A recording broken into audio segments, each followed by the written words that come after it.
اللہم صلی علی محمد وآل محمد وعجل فرجہم۔ بسم اللہ الرحمن الرحیم۔ السلام علیکم ورحمۃ اللہ وبرکاتہ۔ غازی عباس علیہ السلام کے خاص مصائب۔ علامہ بحر العلوم کے زمانے میں غازی عباس علیہ السلام کے روضہ کا ایک کونا کچھ مخدوش ہو گیا تھا۔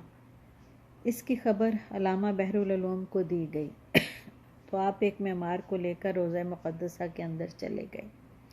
علامہ نے قبر کو نزدیک سے دیکھا۔ اس دوران معمار کبھی قبر کی طرف دیکھتا اور کبھی علامہ صاحب کی طرف۔ آخر اس نے علامہ صاحب سے عرض کیا، آقا اجازت ہے کہ آپ سے ایک سوال پوچھوں؟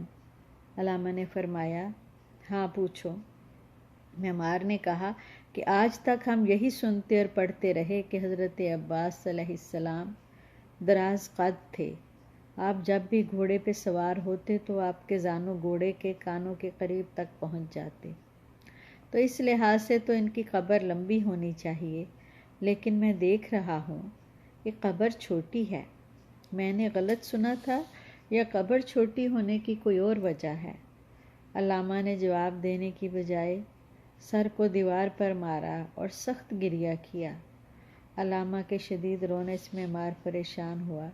اس نے عرض کی، اے میرے آقا، آپ کی حالت کیوں منقلب ہوئی؟ آپ نے اس قدر گریہ کیوں کیا؟ میں نے تو کوئی سخت بات نہیں کی۔ علامہ نے فرمایا، تو نے جو کچھ سنا وہ صحیح ہے۔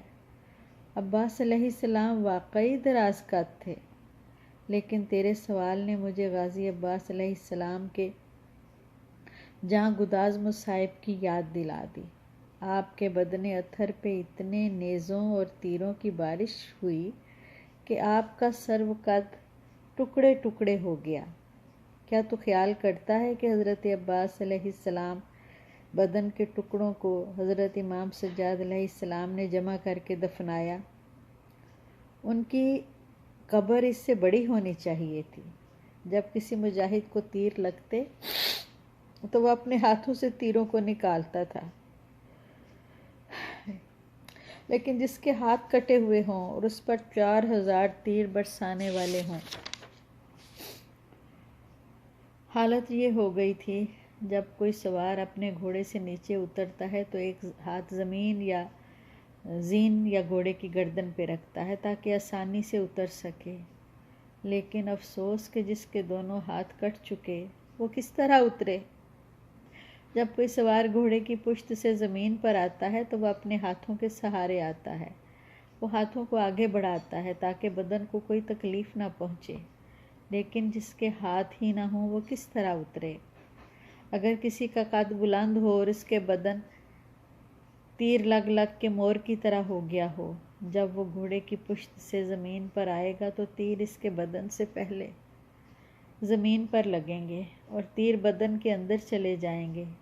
اے قمر بنی ہاشم، جب آپ گھوڑے کی زین سے زمین پر آئے تو آپ کے سینے، پہلو، شکم اور جسم کے تمام اعضاء پر تیر ہی تیر پیوست تھے۔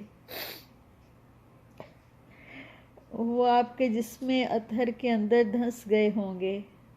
آہ آہ مظلوم عباس۔ مقتل الحسین کے مؤلف مرحوم سید عبدالرزاق لکھتے ہیں، مجھے بزرگ عالم شیخ کاظم سبتی نے یہ واقعہ نقل کیا ہے کہ میرے پاس ایک برجستہ اور قابل وثوق عالم آئے۔ انہوں نے کہا کہ میں تمہاری طرف حضرت عباس علیہ السلام کا پیغام لے کر آیا ہوں۔ میں نے مولا عباس علیہ السلام کی خواب میں زیارت کی ہے اور آپ نے مجھے فرمایا ہے کہ شیخ کاظم سبتی میری مصیبت کو مجالس میں کیوں نہیں پڑھتے؟ میں نے عرض کیا، مولا وہ تو ہمیشہ آپ کے مصائب و شہادت پڑھتے ہیں۔ آپ نے فرمایا، شیخ کاظم سے کہو اس مصیبت کو بیان کرے کہ جب بھی کوئی گھوڑ سوار گھوڑے سے زمین پر گرتا ہے تو اپنے ہاتھوں کے سہارے زمین پر آتا ہے، لیکن اگر اس کے سینہ میں تیر لگے ہوں اور ہاتھ کٹے ہوں تو پھر وہ کس مصیبت کے ساتھ زمین پہ گرتا ہے؟